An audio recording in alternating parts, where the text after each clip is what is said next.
there are also opponents, including the US and the UK, with the concern that this tax may damage the financial market quality and also negatively affect the economy. So previous studies have documented the empirical evidence on the negative effects of this tax on the financial market qualities, such as reduced liquidity and price efficiency.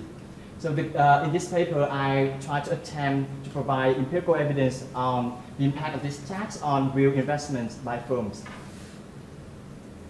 So the theoretical arguments on how this tax can affect investment are mixed. So on one hand, it can decrease investments due to the increased cost of capital. So the tax on the transaction of stocks would raise the required rate of return by the investors because they have to pay now additionally some explicit cost of tax payment and also some implicit cost of because of reduced liquidity. And the marginal investment projects will be turned down as a consequence of a higher cost of capital.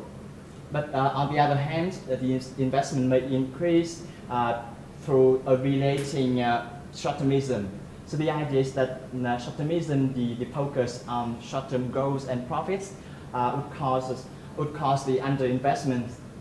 And this tax can induce a long-term ownership and potentially mitigate the short-termism problems. How can the tax induce long-term ownership? Asset pricing literature suggests two ways. The first way is that all the investors will respond to higher transaction costs by reducing the frequency of trading, equivalent to longer term of horizon of holding.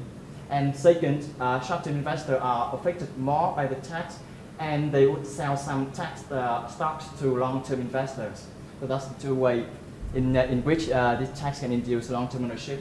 And so I test these two opposing predictions using different design and exploit the 2012 French tax introduction.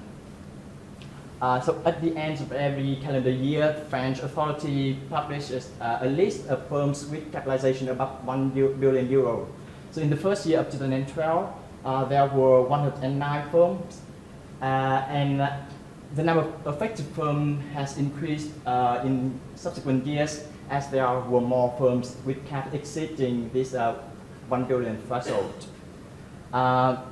I used two control groups. The first control groups consists of 52 Dutch and 19 Luxembourg firms with a cap above 1 billion euro at the end of 2011. There are some advantages of using these firms as control. Firstly, the stocks of Dutch, Luxembourg, and French firms are traded mainly in the same trading platform of Euronext. So this mitigates the concern that the differences in the financial market designs would drive the differences in investment behaviors by firm. And secondly, all these three countries are Eurozone members and they have geographical proximities. So I would expect their investment behavior to be similar. Of course, there could be potential difference in macro or political conditions which may confound the effect of the tax. So I use another control group consisting of 195 French firms with the cap about 0.2 billion euro at the end of 2011. So here's the empirical model. I primarily interested in investment in capital expenditures and R&D. The tax here is the difference in difference term, which equal to 1 for treated firms in the year that were treated and 0 otherwise. I also control for firm size, Tobin skew, cash flow, return on asset, and leverage. And firm and year fixed effects are, of course, also included. I gathered the data from Compustat Global for the period from 2007 to 2008 to 2017. Here comes the result. So the first and the second column are the result for when I use non-French control. The third and the fourth use French control. And you can see that the estimates on the tax variable are positive in all specifications, and 3 out of 4 are statistically significant. And I estimate that treated firms increase the capital expenditure by approximately 13 to 15%, and increased R&D by 15 to 17%. So I did several robustness checks. The first set of robustness tests involves using other investment measures, such as the sum of capex and R&D or the change in total assets. The second set of robustness tests involves in using alternative control groups. So for non-French control, instead of using the threshold of 1 billion, I did probability score matching on the observable characteristics before the treatment. For French control, instead of using the cut of 0.2 billion, I checked with 0.1 and 0.3 billion. I also examined a subsample consists of firms with caps slightly above 1 billion and slightly below. And I still find evidence on the positive effect of this tax on investment. And the difference in difference is, of course, relies on the parallel assumption that the investment trends of treatment and control groups would be similar in the absence of the tax introduction. And I did the dynamic difference in difference, and I plot the coefficient and their corresponding intervals. And as you can see, there were no significant difference in investment trend between the two groups before the treatment. But there seemed to be some positive difference afterward. The fact that I find a positive aggregate effects on the investment doesn't mean that the negative effects due to higher cost of capital doesn't exist. This negative effect may be strong or more profound in a group of firms that have difficulties in raising funds for their investments. So I split the sample into a split sample based on their financial constraints, ex-ante financial constraints. And as you can see in the column 1 and 2, I don't find any evidence on the negative effects, but I also don't find any more positive significant effects. The results for unconstrained firm suggest that the positive effect, the aggregate positive effect is driven mainly by unconstrained firms.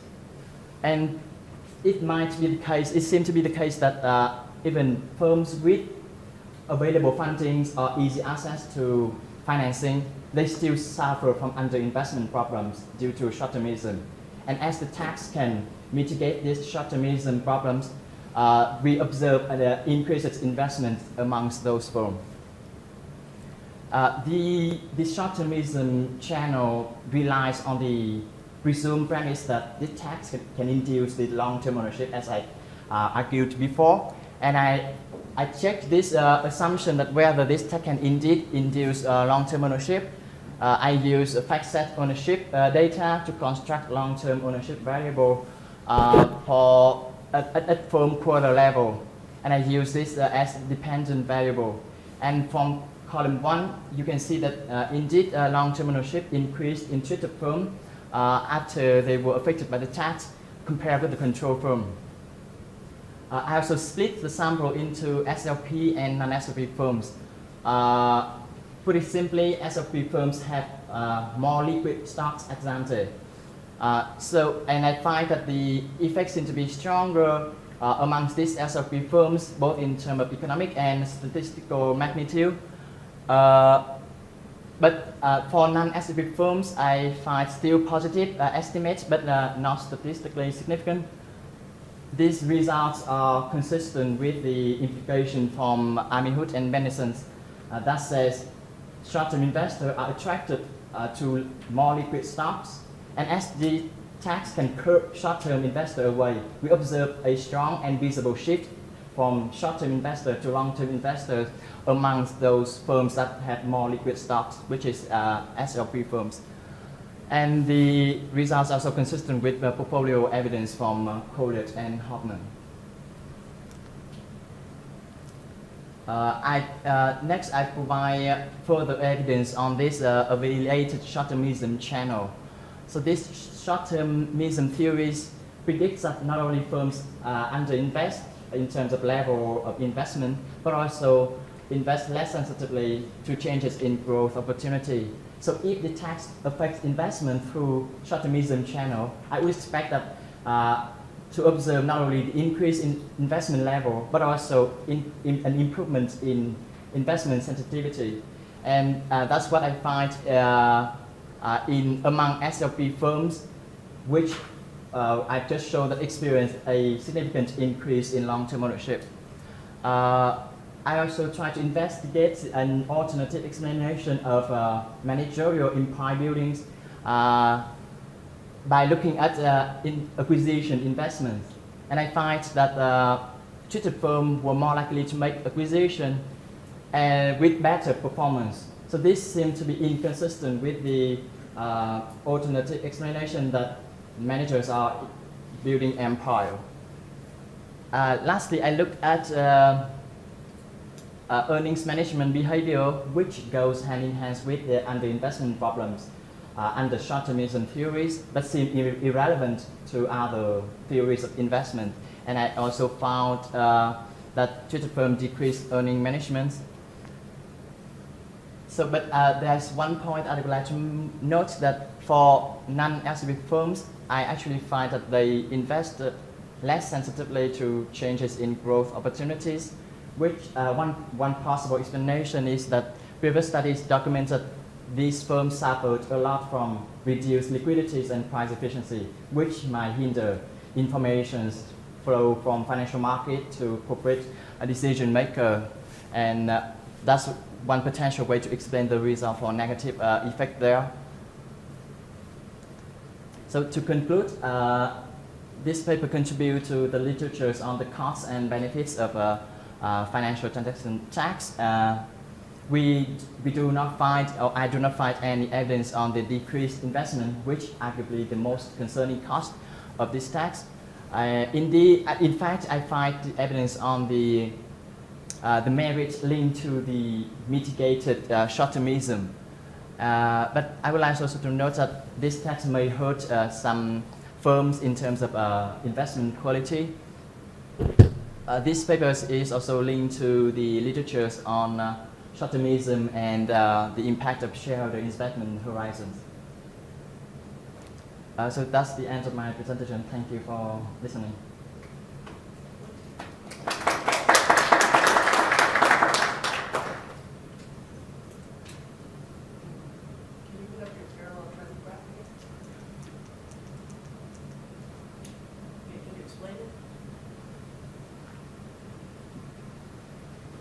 So basically there is another year here which I call base year, and which is not plotted in this graph. So in that year, for each point, it represents the difference between treatment and control group for that year, for that given year. So and that was 1 year that is omitted here on the top of which you can say that is 0, which is the base year. And each of these plots would represent the difference between treatment and control group in that year compared with the difference in a base year or a benchmark year. So I don't observe any significant difference between treatment and control group for the years before the treatment. Yeah, where it's going up. yeah, it's going up. You interpret that as it's increasing the difference, right? Yeah, but then like it happens for all the 3 years. I mean, if let's say we cut here and Which is the year when the tax is implemented? What is there? The red line, right? so The red this- line. this- So shouldn't we expect to see a flat line before that? Yeah. Meaning the difference does not change relative to the base year? So that's my question. And I guess So parallel trends, right? So, I mean, first, why do you do the difference and not each one separately? So it's Like this- the treated and controlled this is separately? this for capital expenditures. This is for No, R&D. I mean the treated firms and then the control firms, separate lines, instead of the difference. Because I mean, if you do that, you can see like vividly, graphically the trend, but you cannot tell really that whether this is really parallel. But this test provide a statistical test for that whether this is indeed parallel or not, whether you observe. I mean, the problem is that we don't see Yeah, we don't see the parallel trend before this year, no? Because, And you could try like a matching procedure to force this trend. That could be one possibility. So, Well, there's so for example, so for example, that graph Yeah. will be more consistent. Yeah. Yeah, Yeah, that's what so- I would expect down there.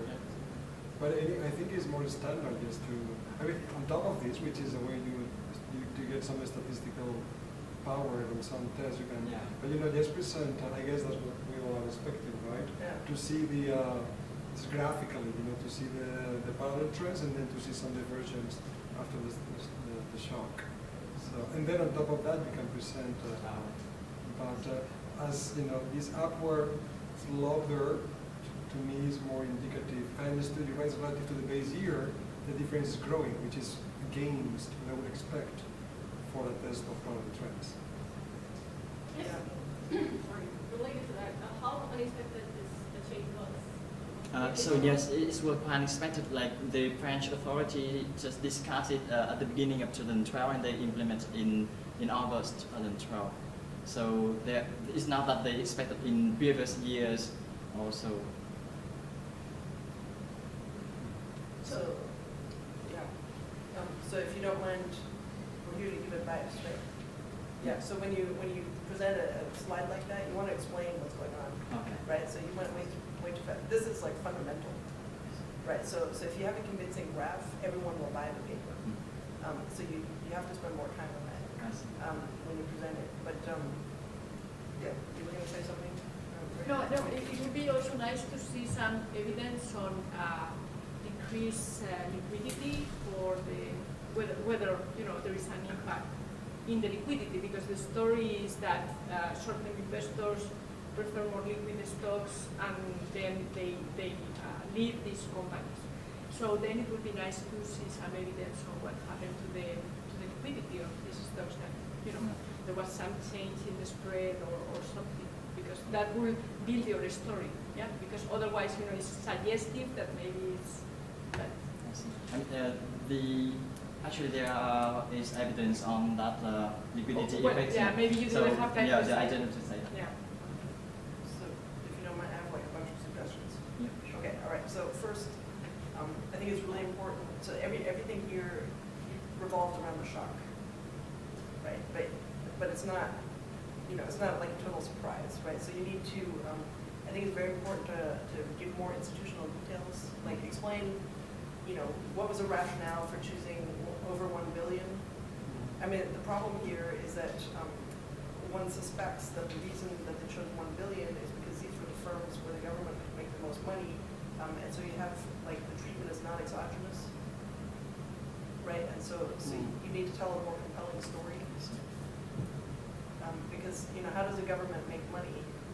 Like, I don't know, so like, would it be that the government makes money the more the firms invest? Like, I don't know exactly where the money comes from. So they have this tax, right? So, Yeah. so how does it actually work?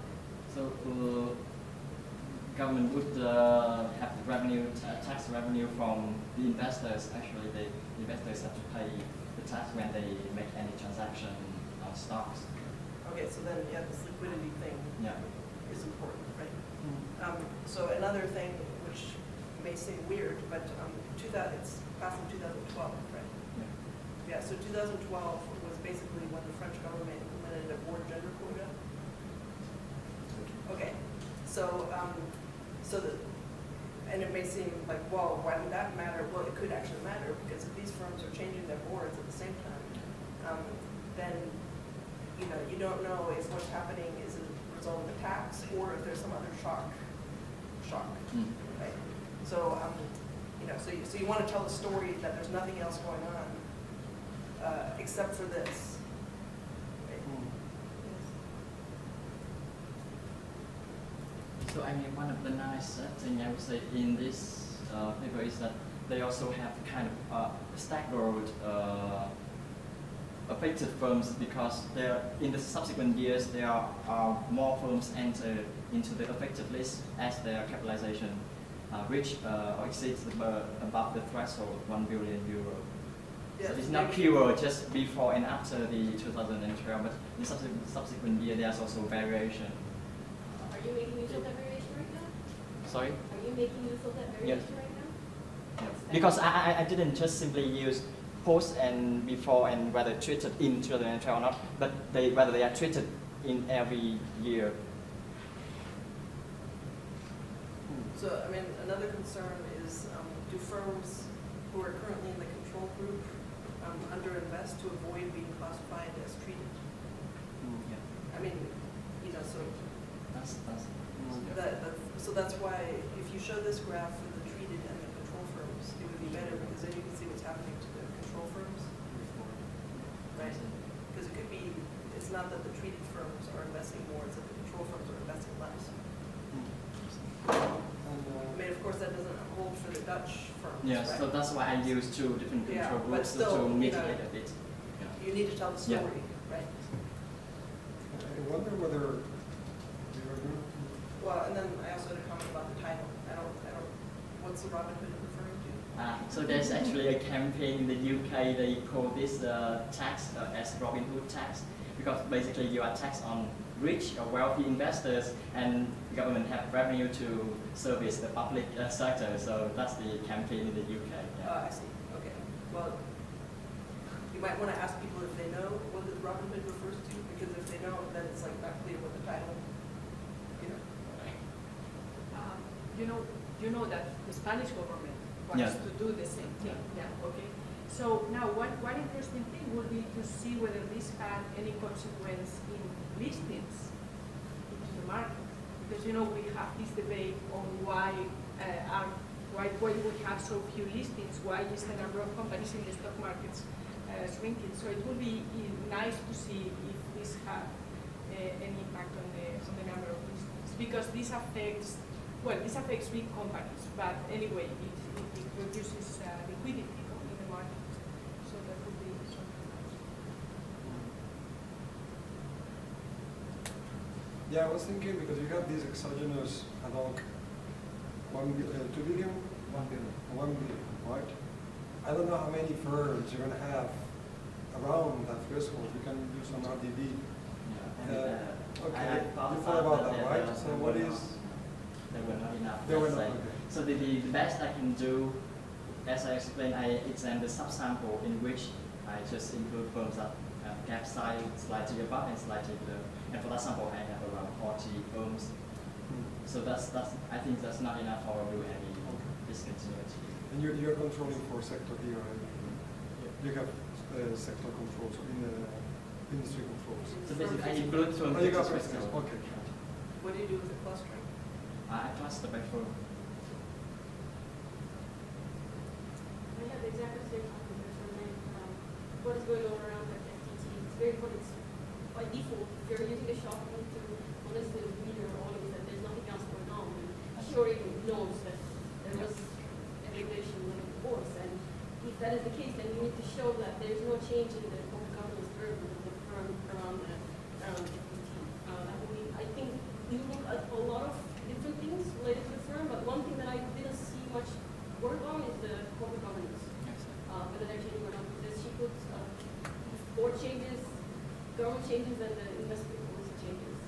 And one thing that I was curious to see, just for your own sake, I would do it, is to request capital expenditures on tax, and together with long-term investors to see what happens to the tax coefficient.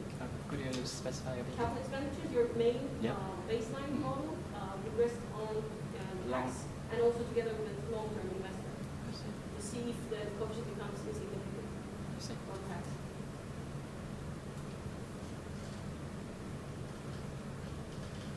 So another thing that people care about is, was there any lobbying around this by the firms?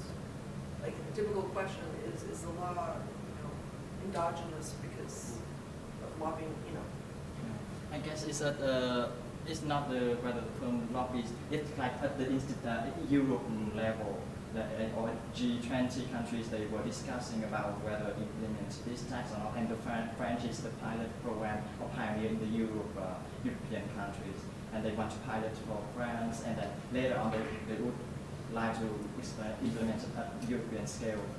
But I don't think that this is the problem of firm lobbying for this tax. Well, in France, you have a problem that the state still controls these companies. So the state itself, you know, has interest in the games. An interesting thing, you talked about this earnings management. You know, I mean, this is suggestive that, you know, are companies using earnings management as a mechanism to keep out activist short-term investors, and now that they have another mechanism to keep them out, do they rely less on earnings management? That would be, I mean, it's something interesting. I think it would be something interesting to look at. Do you know the ownership of this? Like, does it change significantly? The ownership of these firms? Like, does the concentration change, or does the you know, institutional ownership change for these firms? Like, who becomes the new marginal? So I would say that the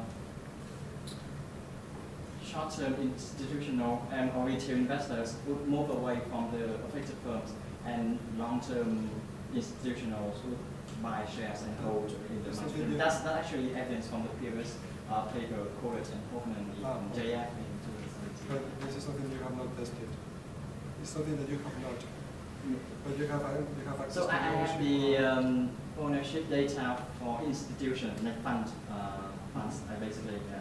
So I test that for the funds ownership, but I don't have any data for any retail. But I would assume that institutional investors matter more if they act rational. And what happens to the institutional investors? Do they change their participation significantly? Does it change? Yeah. So,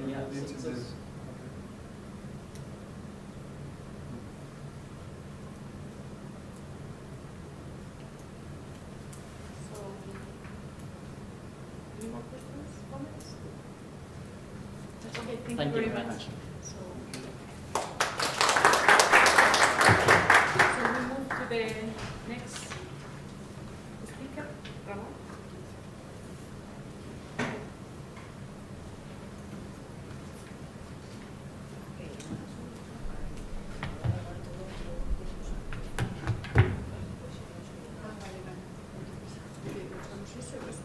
¿Cuál es mejor? Este para para las vale. Y aquí creo que está ahí. sí.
Hello everyone, my name is Ramon Bermejo Climent. I'm a PhD student from Universidad Pontificia Comillas in Madrid.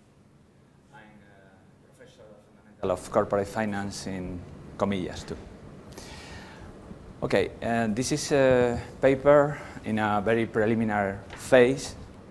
We are going to expose this work.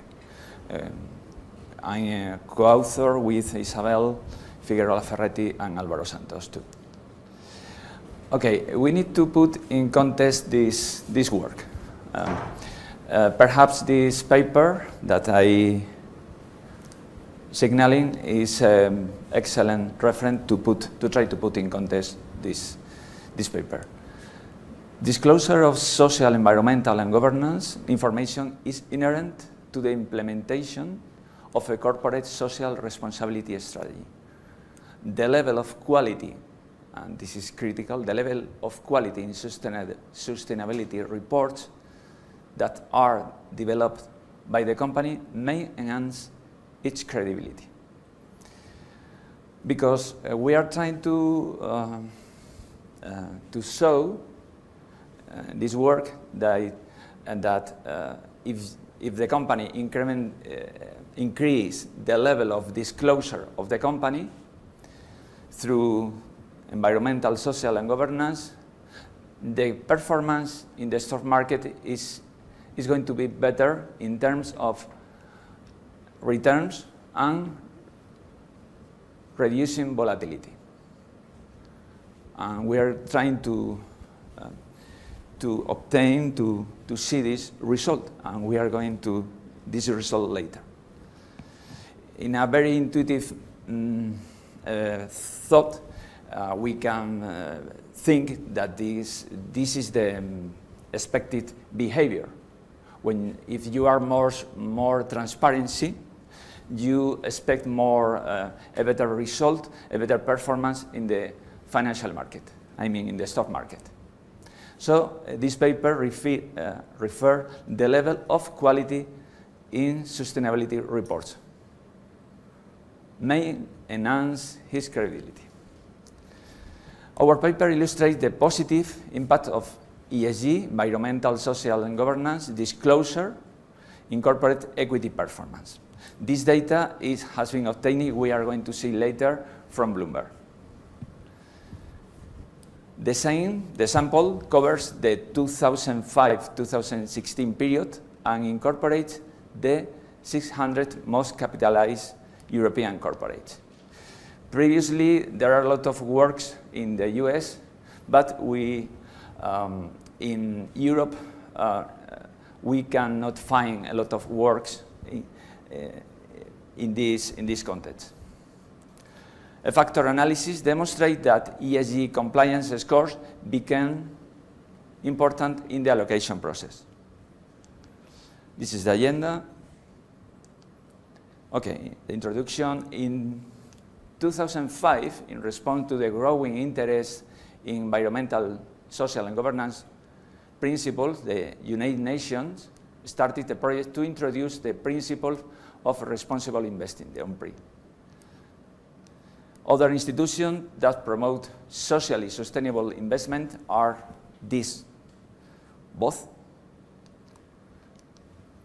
And we are going to say that what is responsible investing, according with the United Nations. Okay? An approach to investing that incorporates environmental, social, and governance factors into investment decisions. To better manage risk, we can expect a reducing of volatility and generate sustainable long-term returns. Which is the ESG criteria? E, what meaning of E? Climate change, greenhouse gas emissions, resource exhaustion, waste and pollution, deforestation. S, social, working condition, local communities, conflict, health and safety, employee diversity. G, executive pay, bribery and corruption, political lobbying, donation, board, diversity, and tax. And this is the 7 strategies according with the United Nations about sustainable investing. Okay, for the purpose of this study, the data has been provided by Bloomberg. In particular, ESG disclosure score at both aggregate and disaggregate level. We mean aggregate because there is a score that is show the joint of there are 4 disclosure score, and one of them show the joint of all of them. The ESG disclosure score, the meaning of this is the level of transparency of the company, okay? The level. If a company is very transparent with the investment community, we need to expect a high level of the disclosure, okay? A very high level of disclosure is not necessarily mean that this company is very friendly with the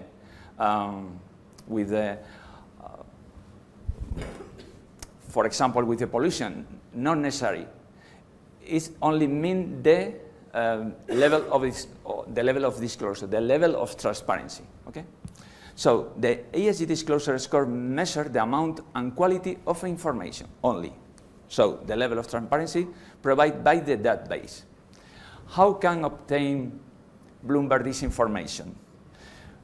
The procedure is the next. Bloomberg asks to every company a documentary proof that it is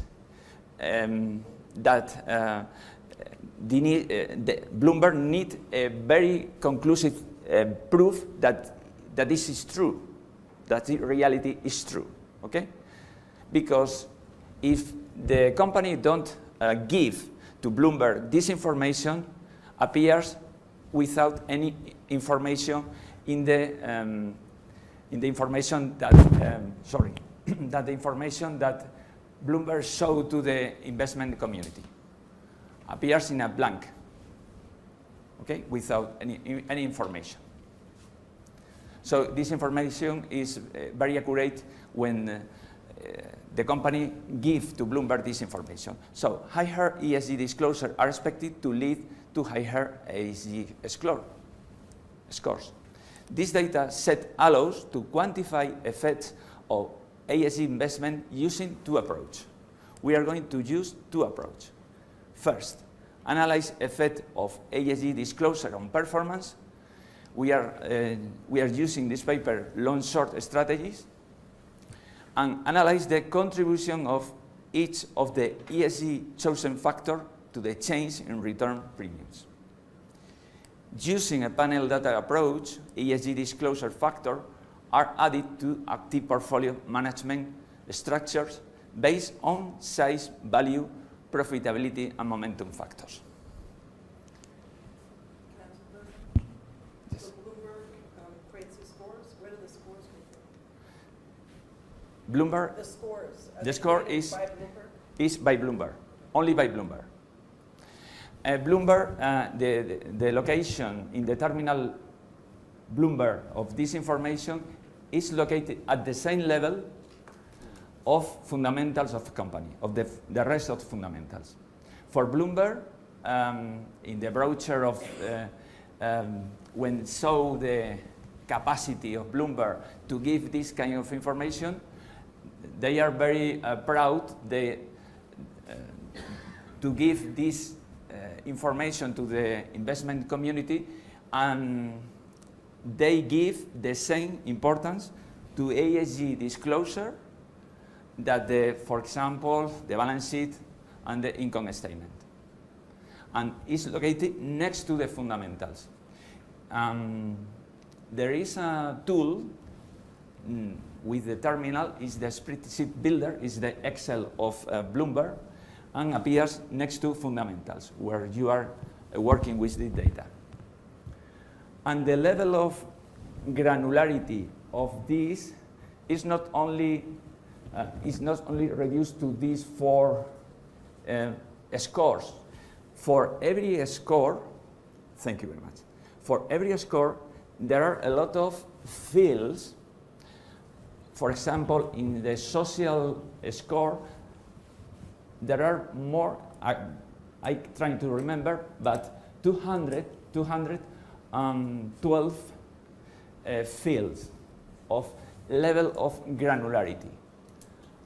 and depends of every company to give the documentary proof to Bloomberg about this information.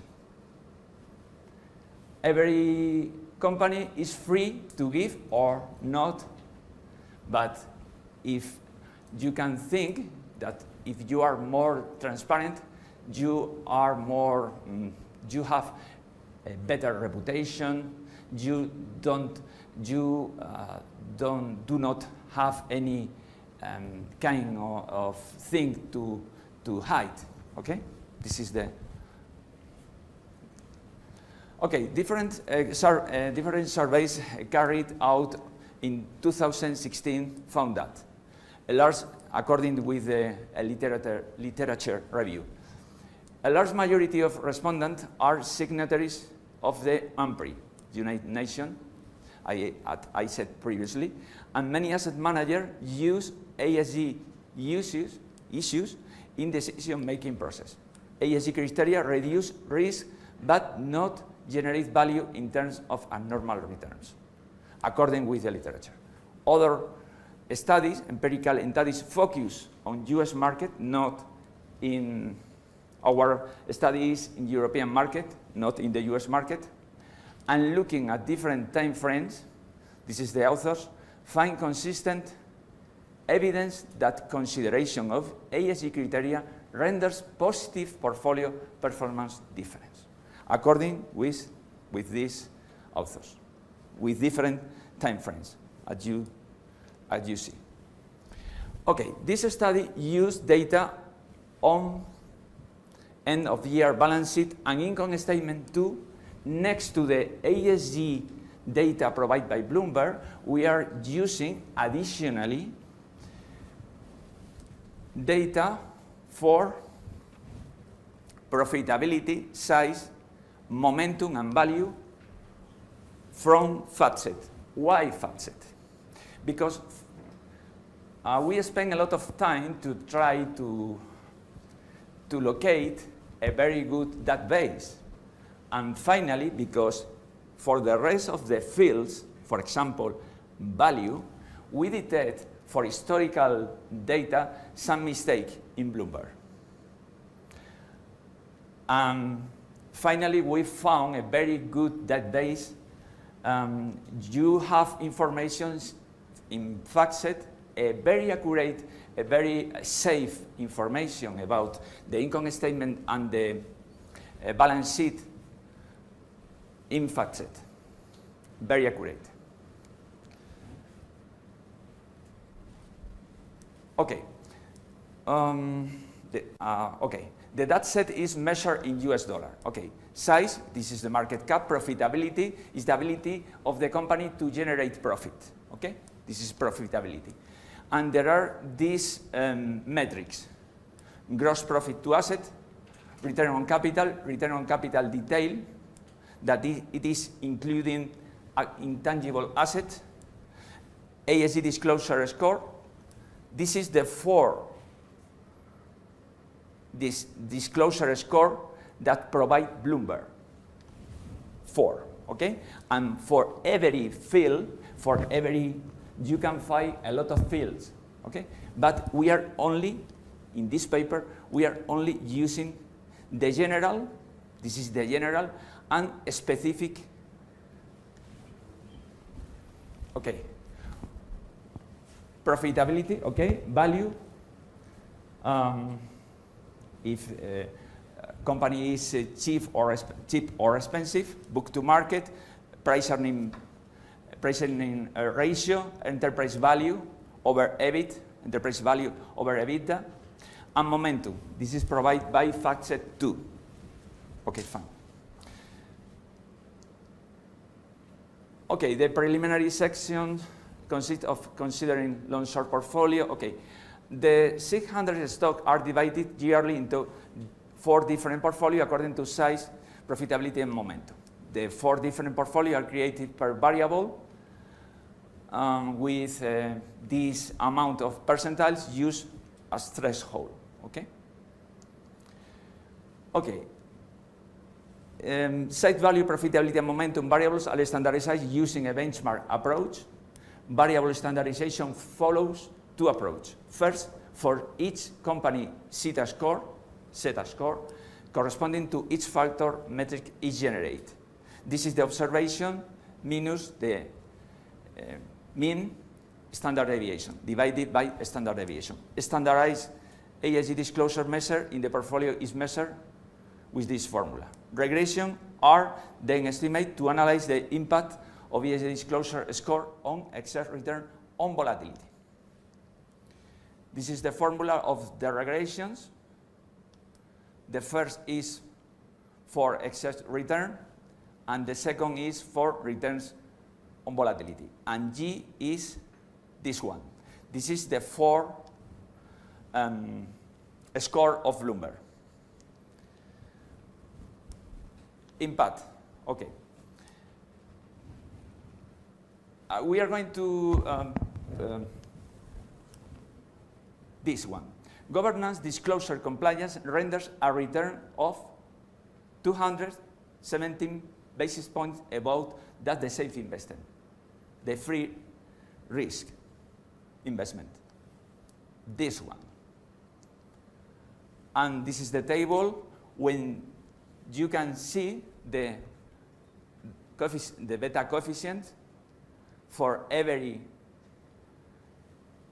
metric that we are using, that I mentioned before, and this one is, for example, in the governance disclosure, we can observe a positive impact of the disclosure in the returns. And for the volatility, for environmental disclosure and social disclosure, we have two different effects.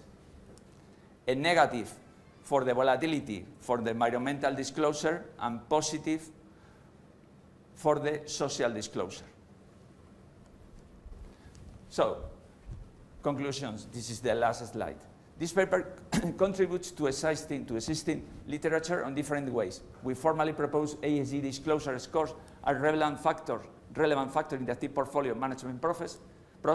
Governance issues are highly relevant for long-term performance. Environmental and social factors are significant only from a volatility perspective. Active portfolio management strategy has been addressed extensively, but limited work quantifies the effect of ESG disclosure in factor investment frameworks. Second, most studies have focused on US data, but our paper is European market, focus on European market. And about the market efficiency, adding ESG disclosure as a relevant factor contributes to the market efficiency debate. Okay, thank you very much for your attention.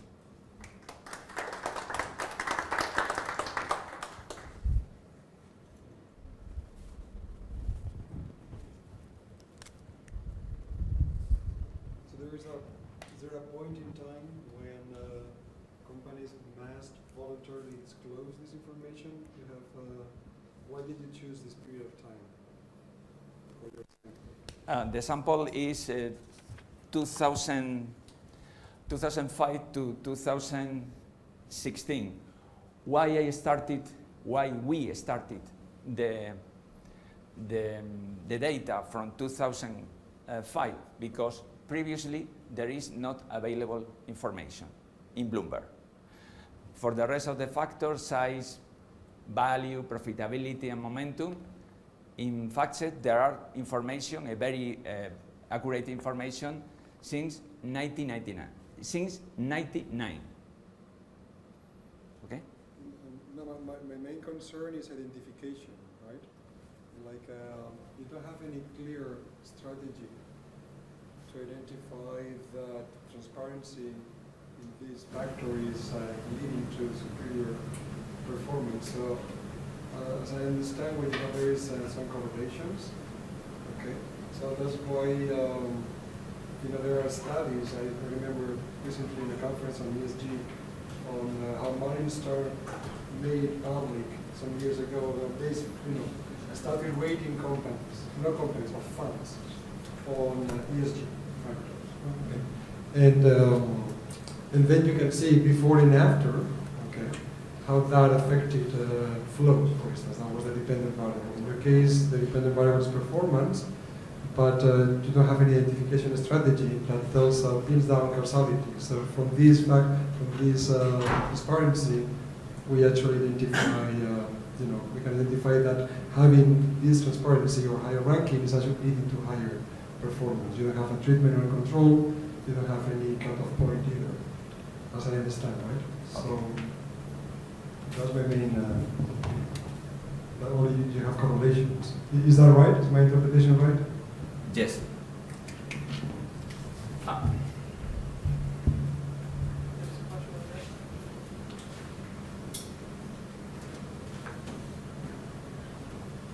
Thank you.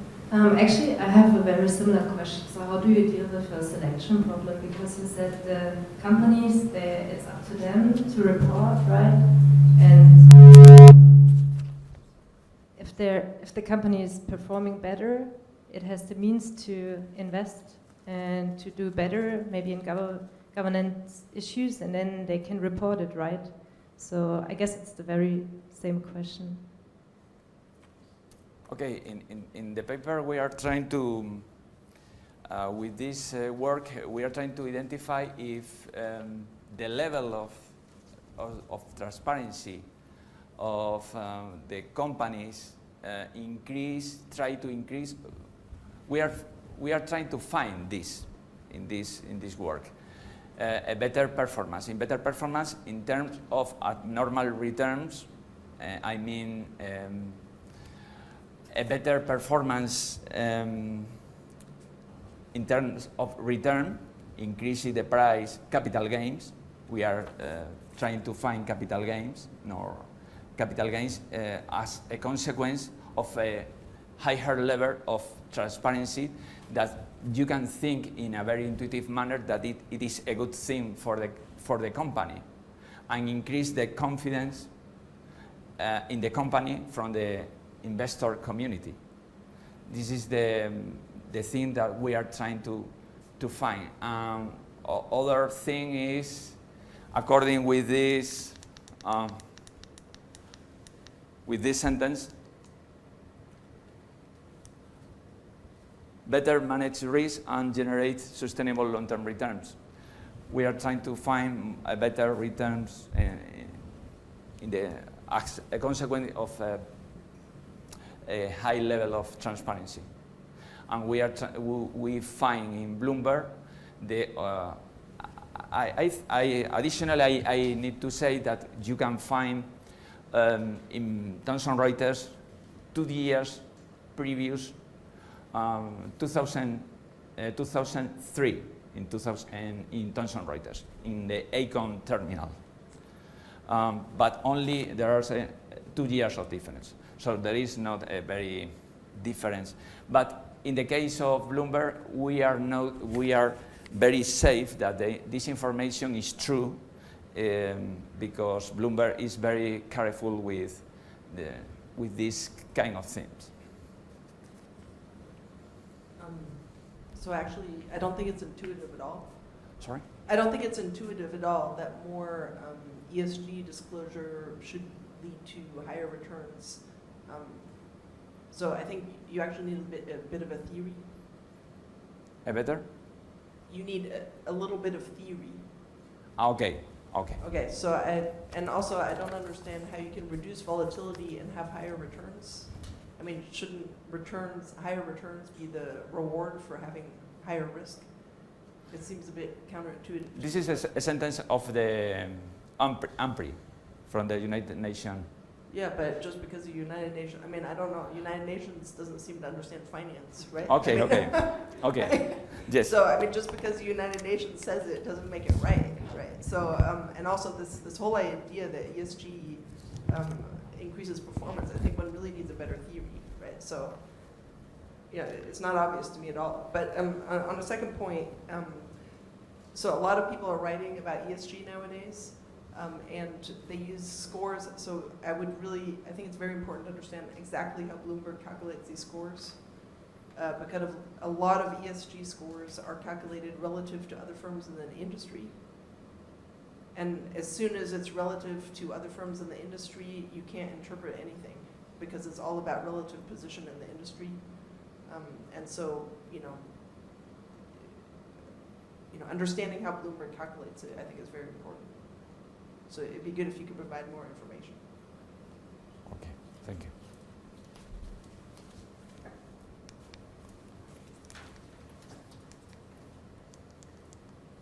I have the same issue with endogeneity. With? Endogeneity. And for instance, imagine the case that, again, talking about corporate governance, the governance of the firm changes, disclosure changes, and it's not because the disclosure changes that you predict higher performance in the future, but because the governance changes that affects both of them. So these kinds of endogeneity, omitted variable, reverse causality issues, I think you might want to think more through them.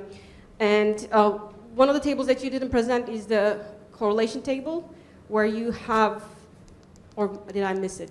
There you have very high correlation among those 3 variables that you include in the regression. Like, we are talking about like 98% correlation. So multicollinearity is one of the issues that I would like to raise that you might want to think about. There are tests of multicollinearity. You might want to actually use one of those tests to see if it makes sense to use all these variables together in the same regression when they are highly correlated. And I believe you're using Ariana Bond estimation methodology. Is that right? Because you have the leg-dependent variable on the right-hand side. But in the paper, you are not explaining the assumptions of Ariana Bond, right? You're using GMM, and there you're making some assumptions about the lag structure, what is exogenous, what is endogenous. We would like to see more of the explanation for the tables and your methodology, your assumptions when you are estimating the GMM structure. So I think that's all I have. And one more thing to add, it would be nice to see if your story is that this builds confidence, these disclosures build confidence in investors, then you would like to see how the ownership structure of these firms change, right? You might want to actually support your story with additional analysis, right? Showing that long-term performance increases and how does this affect the ownership structure? If your story is true, then we should see some impact on there. And also, you might want to exploit some cross-sectional heterogeneity. This is something that helps to convince the reader. It's not enough, but it still helps to build your story, right? If that is the case, if there's confidence being built in investors, then what kind of firms do you expect to be affected more from this disclosure? Okay.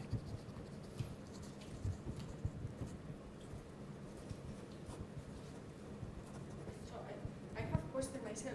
So if I wanted to see the impact of disclosure on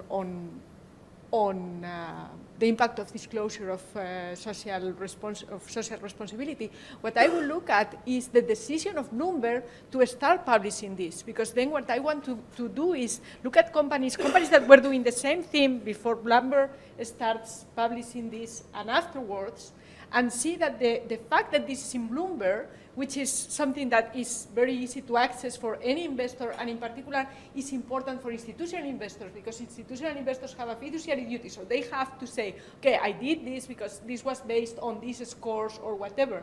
So that will be, I think that will be the interesting bit, if you want to see that having access to this information has an impact on investors' behavior. So not whether the companies choose to go there or not, but whether Bloomberg starts giving this information or not. I think that will be one way to go about this. I think that will probably be more, because otherwise you have this endogeneity problem, that the companies that do better are the ones that have more money to disclose, have more money to spend on other things, so then you don't know where the effect is coming from. Bloomberg disclosed the company when disclosed the information when it's available, when the company. But the point when they start doing this, before they did not do it, so you could not go to the Bloomberg terminal and see this neat result there. No, What I think he's saying is that the decision whether the information is there or not, it depends also on whether Bloomberg can collect the information, whether the company makes the information available to Yes. Bloomberg. That's in itself endogenous. So that's a further challenge. But certainly, I mean, these flows, for instance, well, if you're thinking about funds, that's easy to measure. But in here, what is happening at the stock level, because my immediate reaction when I saw this is this reference of a paper, you have now this score there, does it affect flows? In terms of funds, that's easy to measure, right? So, and then they had a diff and diff, and you could see beautifully that before this there was no difference, and after that the score does make a difference. So investors do actually pay attention to that, okay? So you have a dependent variable which is more in the line of what Maria is saying. But here I believe that not everybody, this information, there is endogeneity in the decision to make this information available or not. I mean, still you can do something about before and after in other dimensions, but flows for individual stocks, I don't know. We finally decide to choose because we have Aecon, Thomson Reuters, and Bloomberg, and decide Bloomberg because the impact of Bloomberg in the investor community is greater because Bloomberg is a leadership in the investor community. So the information is easier to spread about all the investors. Every important investor has a Bloomberg in the office. So when the company give the documentary that it proves to Bloomberg that is real, that the company is saying, then Bloomberg appear this information in the terminal. Okay, thank you very much. Okay, my pleasure. Thank you very much.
Good afternoon, everyone. I think it's past 12 already.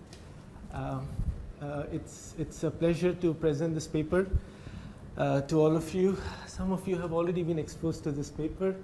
So I would like to acknowledge a few things before I start presenting my paper, because I submitted this paper amongst many papers that you receive in management science. I submitted it last year, and I got really helpful comments from you, and it has improved.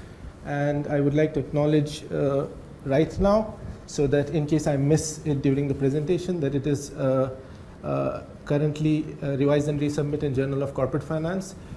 There are some changes that I have made based on referees' anonymous reviewers' comments. So in case any of my anonymous referees are here and I do not acknowledge the changes that I'm doing because of your comments, please take my apologies in advance. Was I the editor? Yes. I was, okay.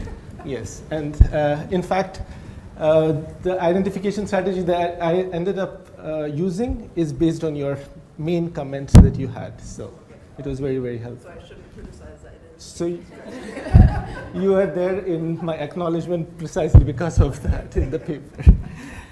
Okay, so what is this paper about? It's basically, again, based on the ESG and performance relationship. So it kind of naturally flows with the from the presentation that we just had from Ramon. The whole idea that why should ESG matter for investors? And when I started with this project, this was almost 2 years ago, I came across this interesting article in Economist which said that ESG investment is hard to define and its returns are hard to measure. And interestingly, there were these questions that were raised in the article. It said, the first is whether this approach comes with special cost, that whether there is a virtue discount or maybe a virtue premium. And secondly, what is more important and what I tried to tackle in this paper is what should be measured. Something that we have seen in the previous presentation as well.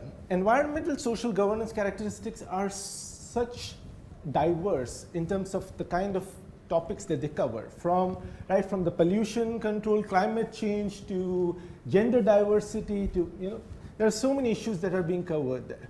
So is it necessary to bunch them all together into measuring a specific corporate social responsibility measure or an ESG measure?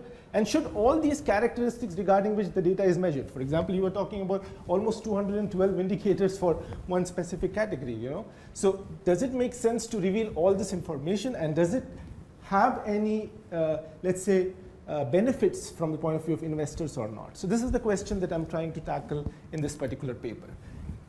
This area, in terms of the literature, is not understudied at all. In fact, it is overstudied. Like you said, this is in fashion these days. You get a lot of papers which are talking about environmental social governance performance.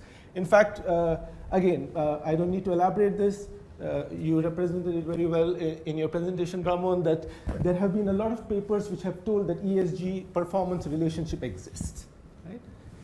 The question that I'm raising here is, what about sustainability or corporate sustainability?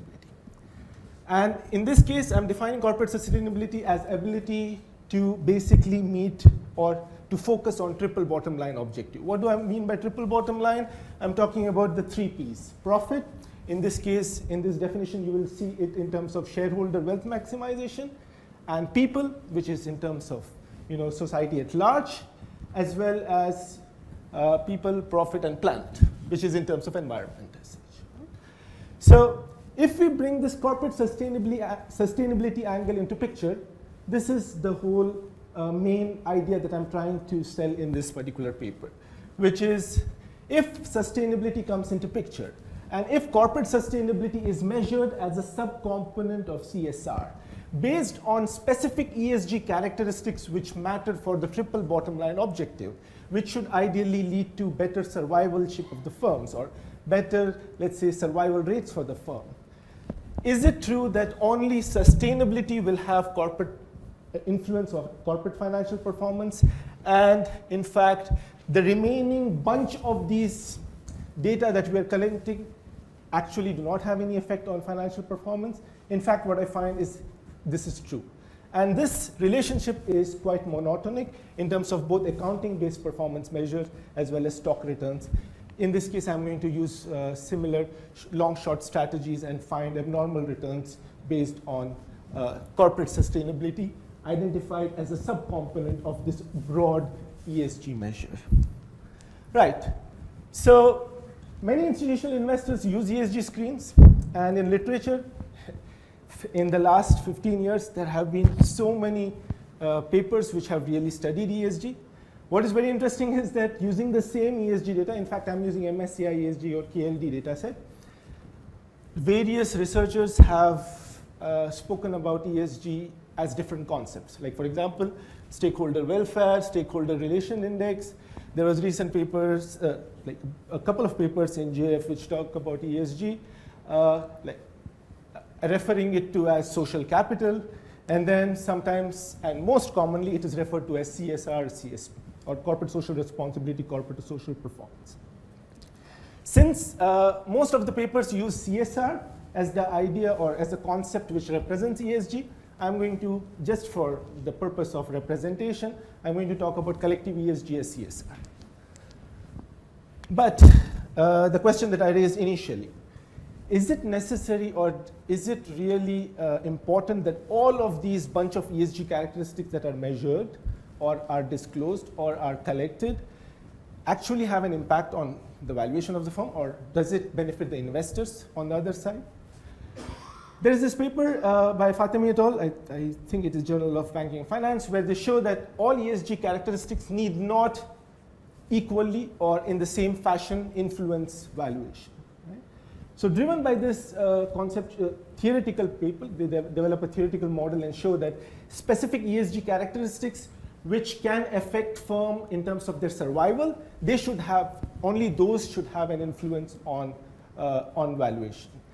So using this framework in mind in terms of theory, I try to identify specific ESG characteristics which can impact firm survival, see whether it actually measures or identifies or, let's say, represents corporate sustainability or not, and then using a bunch of empirical frameworks, even including some endogeneity correction using triple difference estimation, as well as instrumental variables, I show that, yes, there is some causal relationship between corporate sustainability and performance. Right. So I'm not going to spend too much time on this since I have already kind of briefed you about what I'm trying to do here. Basically, the first thing that I'm trying to identify is which ESG indicators are important. Does triple bottom line and sustainability initiatives create value? Is this causal?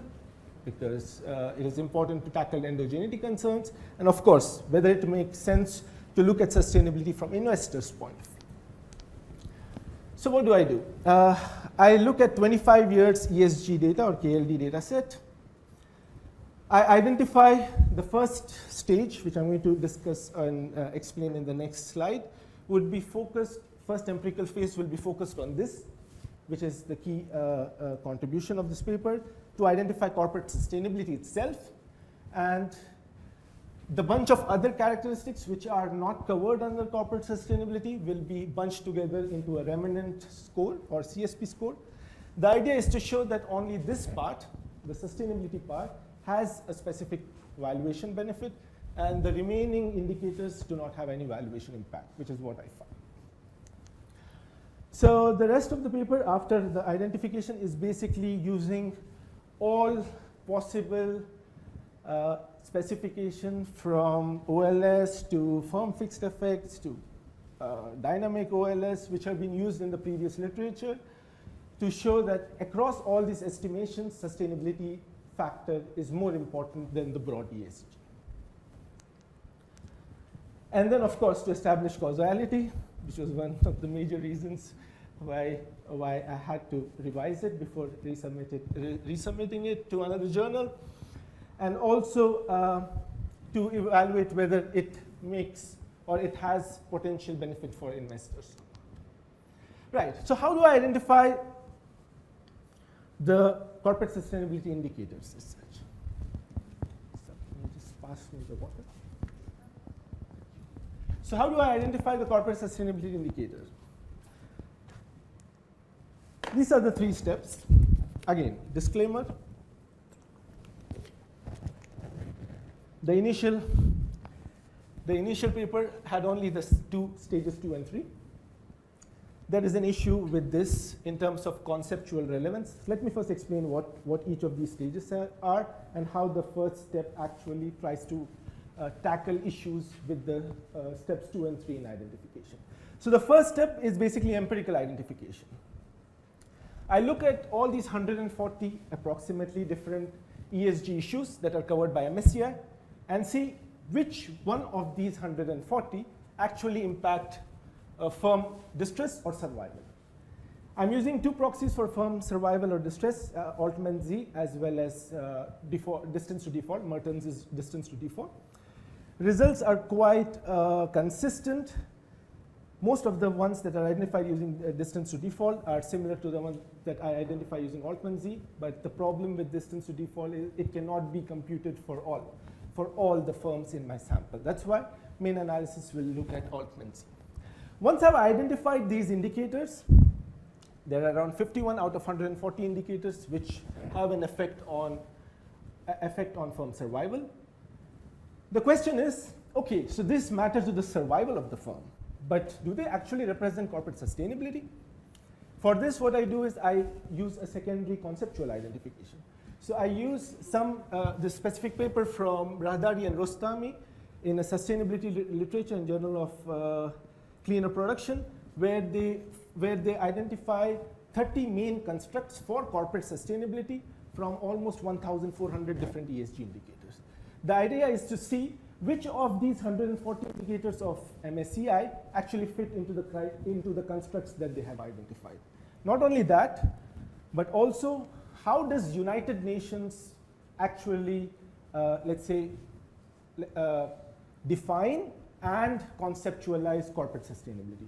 So these guidelines that are available in terms of United Nations Global Compact Guide, which is followed by almost 60,000 companies across the globe, and UNCTAD framework. I had also used UNPRI, which was mentioned in the previous presentation.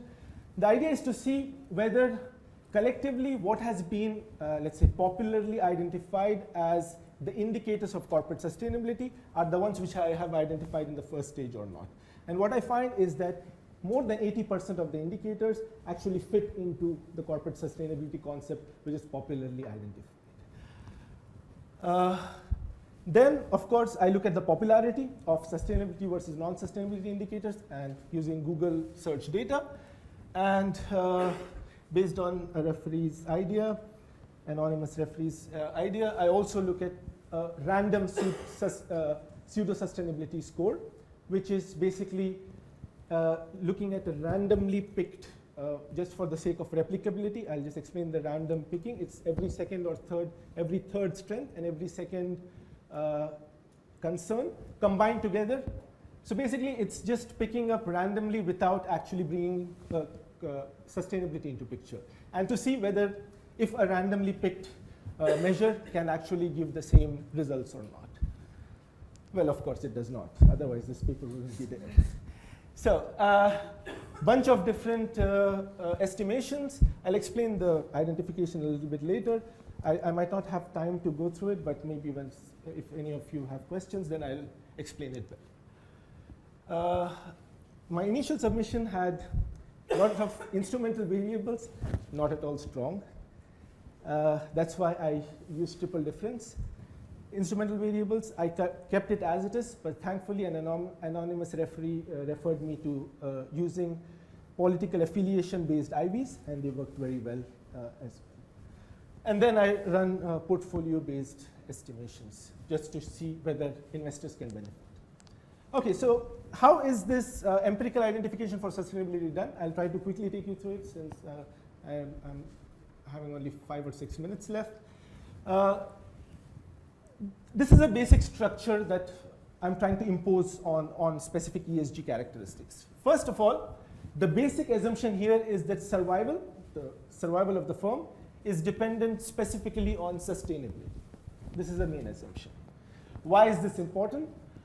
Because each factor, each ESG score, or each ESG characteristics, for example, if it is a specific information on climate change, that is one characteristic, and so on and so forth, can either have relevance to sustainability or it might not be relevant, which means it will be part of remnant.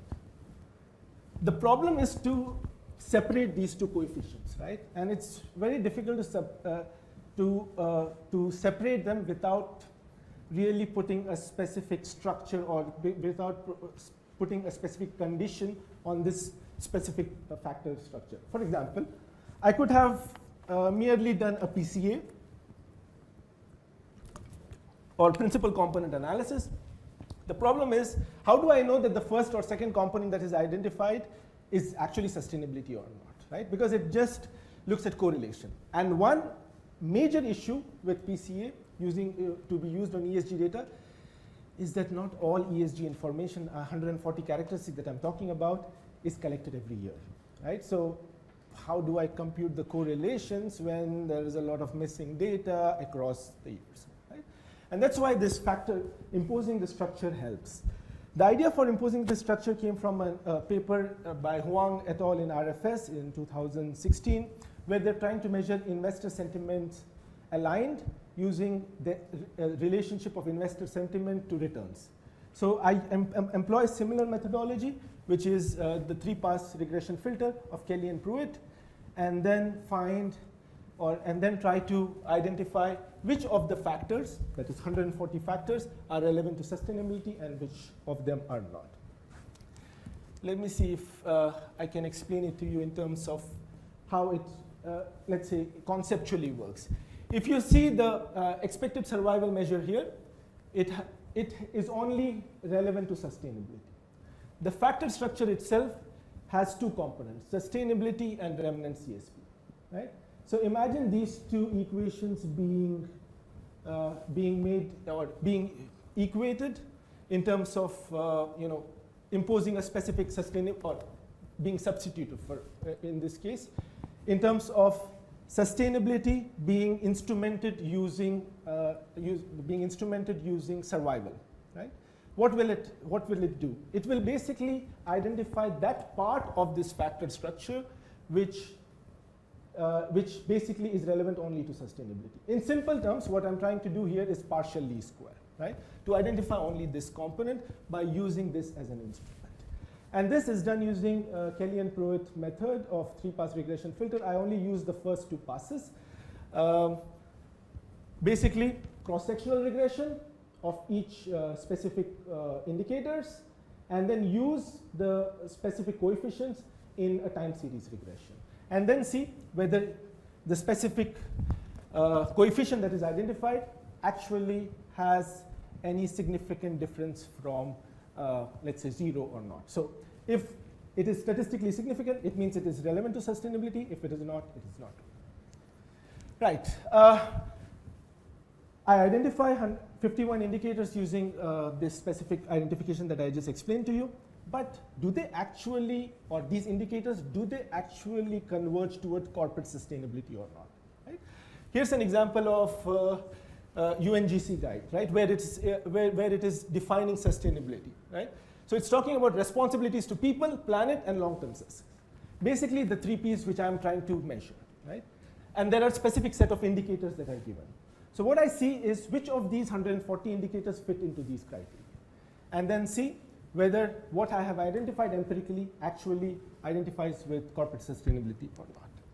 These are the 51 indicators. I don't have time to take you through it, but just to give you a picture, the ones that are highlighted here on individual basis are relevant to corporate valuation as well. What I'm trying to say here is not necessarily those which have been identified, which are relevant to survival, actually have a valuation impact individually, right? Collectively they do, but individually they do. The ones on the right, on the left are strengths, the ones on the right are concerns, and that's why you will see those which are positively related to value. In this case, Tobin skew is the one that I'm using as proxy, and those which are negatively related. It's a standard methodology to measure. I don't use standardized value right here in this paper because most of the ESG scores that I'm trying to replicate and trying to talk about in terms of sustainability are those which use this methodology. Of course, I use standardization and the results hold good. Let me take you directly to some of the main results. The first is very basic and simple. When I divide CSR into 2 parts, sustainability index and remnant CSP, only sustainability captures the correlation. Right? I'm going to show you, hopefully, if I have time, some of the first basic results.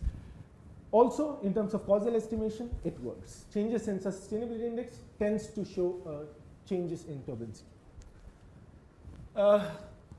Just to highlight one specific case here, so this is the overall CSP score. This is simple OLS, dynamic OLS. What I want to specifically show here is that the coefficient when everything is bunched together is generally tends to be half of the coefficient when specific indicators are used, right? And what is very, very important is that the remnant CSP across all specification does not matter. And this is consistent whether it is fixed effect, any type of estimation that I use. Maybe I'll answer about triple difference estimation in one of the questions which should be raised. And since I am running short of time, the basic idea is that ESG changed its methodology in 2010, where specific indicators said instead of being collected for all firms, for all indicators for each and every firm, it started collecting specific industry-relevant indicators. So I treat this as an exogenous shock to ESG scores and then see whether it has an effect or not. What is nice is that only sustainability picks up impacts on firm value using this identification. There are some issues with this identification, mainly that I'm talking about main assumption, which is market reaction. So I'm only talking about market reaction of reported values or reported score and not what actually is happening within the firm as such, right?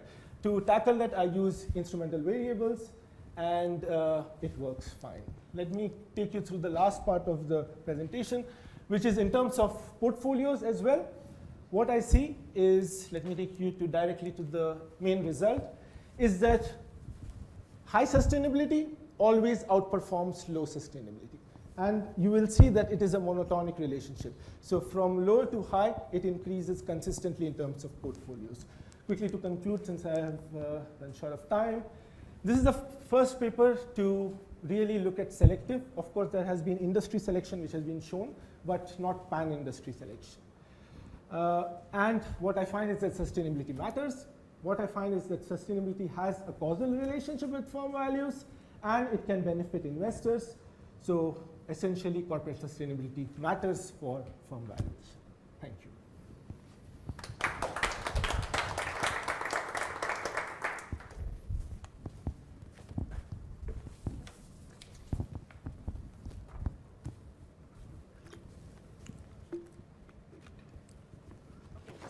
Yes. Nobody else has the first question, I will go. So my question is, now, I completely agree that corporate social responsibility has to be about sustainability and it has to be about long-term issues and about survival. But my question is, when you are doing this, you are looking at survival the next period. Yes.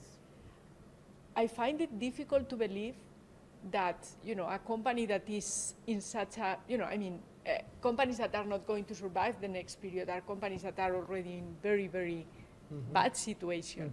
So, I mean, if, I don't know, I mean, for me, this story should be about something that you did years ago.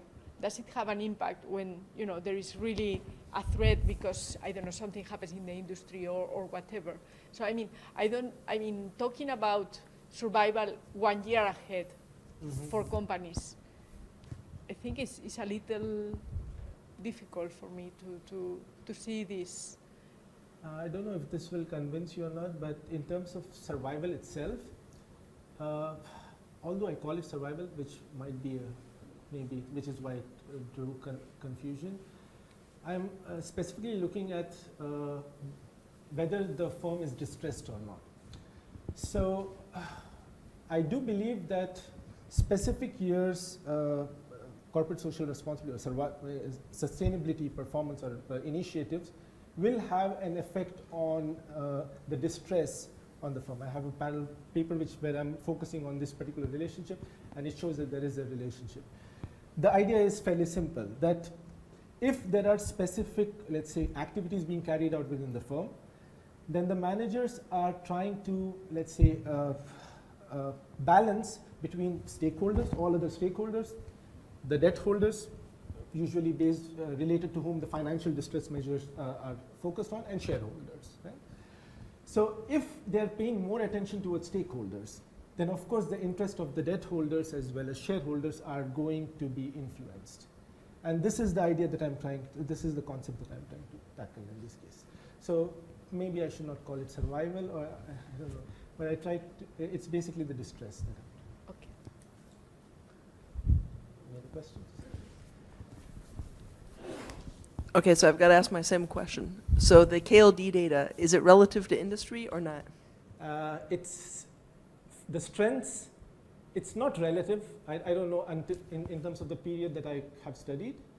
It was not relative. In 2010, they introduced this change where the measure itself is not relative, but what they do is that they specifically, let's say, measure or let's say collect data on indicators that are relevant to specific industries. So it might so be that you belong to an oil and gas industry and 50 indicators are relevant to you. And there might be another industry for which, let's say, 40 indicators are relevant. So they collect data only for those specific indicators, but the scale itself, of course, for each industry, it will be 0 to 50, of course. For this, it will be 0 to 40. But in terms of comparability, apparently they claim that they are comparable. And of course, there are issues with this, and this is what I try to tackle within my identification. So what I do in my identification is basically assume, which is the major issue with this, and that's why I use instrumental variable, assume that very few companies actually changed, because it comes with a lot of cost, the CSR activities. So what I assume is that the CSR initiatives of the firm are more or less constant throughout the years. And then in 2010, there is this shock to ESG score, which basically before in 2009, KLD was collecting information for all 140 indicators. And now suddenly it is collecting information only for 50 indicators because they are relevant to this specific industry for this particular firm. Right? So exogenously, there is a shift in the ESG scores, which I assume that those firms whose ESG scores have changed become my treatment group, because I assume that the treatment is basically exogenous here in terms of the scores being shifted, and those which do not change become my control group. Of course, most of them lie in the control group because the variation is very low. However, what I find is that relative to, and I'm looking at Tobin skew, so relative to those firms where there is no change in the score even after the change of the methodology, compared to the change because of the methodology, there is an influence which is picked up by sustainability. Of course, there are issues with this identification because, first of all, this is a big assumption that it's not changing. It could have changed because of many more reasons. Secondly, I'm assuming here that regardless of what firm is doing, what is being reported is what matters to valuation, right? And that's why I try to tackle it using instrumental variable. So just one more question. So you don't put firm fixed effects because presumably it drops out? I do firm fixed effects. Oh, in the table it said industry. I just showed the OLS. I just showed the OLS results, Okay. but I have a bunch of others, effects. like firm fixed effects, cross-sectional, everything.